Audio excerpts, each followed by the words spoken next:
Now, the Scallop Wars in the English Channel may be no more. An agreement in principle was reached on Wednesday by British and French negotiators after nearly 5 hours of talks. Boats have been damaged and nerves rattled after clashes on the high seas last week between British and French boats, all over the right to harvest scallops in the Baie du Seine. As it stands now, French law forces French boats to leave scallops entirely undisturbed until after their breeding season, while the British boats are harvesting anyway. And now in the studio to discuss this, we have our analyst, Soraya Lenny. She's going to bring us up to speed with these Scallop Wars. Soraya, what was the sort of detail of the agreement they came to yesterday?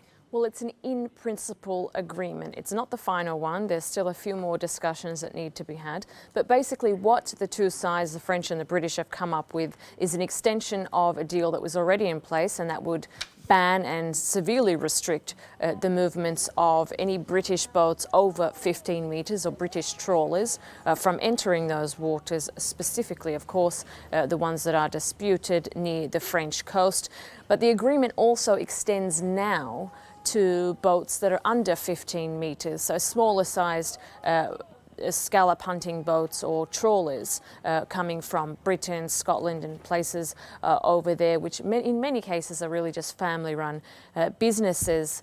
But the key to all of this, of course, is the French side are quite happy with the in-principle agreement that's been put in place, or at least discussed at this current point. The British side say there's still a few more details that need to be ironed out, though.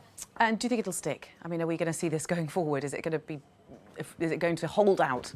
This all hinges on Friday. This will be a meeting that will be conducted between the two sides to iron out those final agreements. Now, specifically regarding these smaller boats, these 15-metre or smaller boats, as I said, many family-run businesses, around 1,500 people in the UK really rely on this as a livelihood there. What they are proposing is some kind of compensation deal for these smaller trawlers and boats. So it really depends on what that deal looks like and whether the British side accepts.